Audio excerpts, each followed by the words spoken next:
Hi friends, ಏಕೆ ಕಿಚನ್ಗೆ ಸ್ವಾಗತ. ಇವತ್ತು ನಾನು ತುಂಬ ಸುಲಭವಾಗಿ ಮಾಡಿಕೊಳ್ಳಬಹುದಾದ ಬ್ರೆಡ್ ಪಕೋಡ ಹೇಗೆ ಮಾಡೋದಂತ ತೋರಿಸ್ತೇನೆ. ಮೊದಲಿಗೆ ಒಂದು ಮಿಕ್ಸಿಂಗ್ ಬೌಲ್ನಲ್ಲಿ ಸ್ವಲ್ಪ ಹಿಂಗು, 2 ಕಪ್ನಷ್ಟು ಕಡಲೆ ಹಿಟ್ಟು,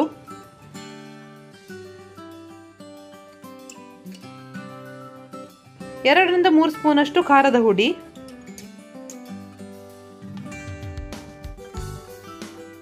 ಹಾಗೆ ರುಚಿಗೆ ತಕ್ಕಷ್ಟು ಉಪ್ಪು, ಇನ್ನು ಸ್ವಲ್ಪವೇ ನೀರನ್ನು ಹಾಕಿಕೊಂಡು ಇದನ್ನು ಕಲಸಿಕೊಳ್ಳಬೇಕು.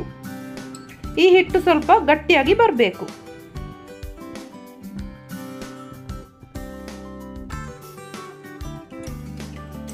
ಇಷ್ಟು ಗಟ್ಟಿ ಬಂದ್ರೆ ಸಾಕು.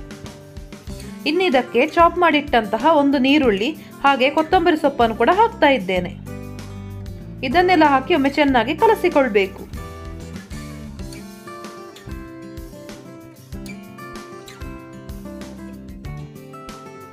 ಬೇಕಿದ್ರೆ ಒಂದು ಅರ್ಧ ಸ್ಪೂನ್ನಷ್ಟು ಓಮಕಾಳನ್ನು ಕೈಯಲ್ಲಿ ಜಜ್ಜಿ ಈ ರೀತಿ ಹಾಕಿಕೊಳ್ಳಬಹುದು.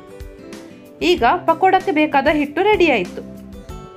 ಹಿಟ್ಟು ತುಂಬ ನೀರು ಮಾಡಿಕೊಳ್ಳೋದು ಬೇಡ. ಹಾಗೆ ಮಾಡೋದ್ರಿಂದ ಬ್ರೆಡ್ ತುಂಬ ಎಣ್ಣೆಯನ್ನು ಹೀರಿಕೊಳ್ತದೆ.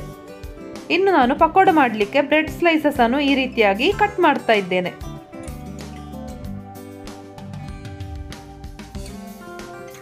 ಹೀಗೆ ಇಷ್ಟು ದೊಡ್ಡ ಸೈಜ್ ಬಂದ್ರೆ ಸಾಕು.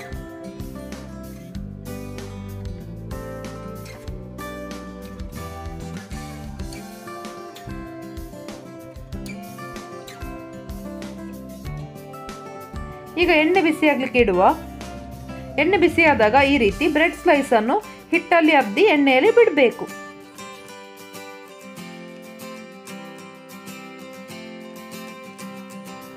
ಬ್ರೆಡ್ ಬೇಯಲಿಕ್ಕೆ ಜಾಸ್ತಿ ಹೊತ್ತು ಬೇಡ. ಆದ್ರಿಂದ ಇದನ್ನು 2-3 ನಿಮಿಷದಲ್ಲಿ ತೆಗಿಬಹುದು.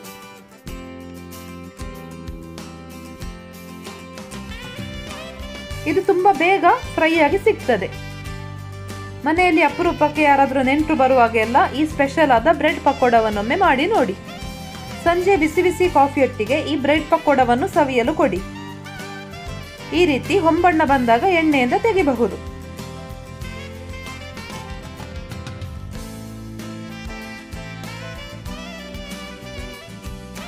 ಇದೇ ರೀತಿ ಉಳಿದಿರುವ ಬ್ರೆಡ್ ಸ್ಲೈಸಸ್ ಕೂಡ ಹಿಟ್ಟಲ್ಲಿ ಅದ್ದಿ ಎಣ್ಣೆಯಲ್ಲಿ ಬಿಟ್ಟು ಈ ರೀತಿ ಫ್ರೈ ಮಾಡಿಕೊಂಡ್ರೆ ಆಯ್ತು. ಅಲ್ಲಿಗೆ ಕರುಮಾದ ಬಿಸಿ ಬಿಸಿ ಬ್ರೆಡ್ ಪಕೋಡ ರೆಡಿ.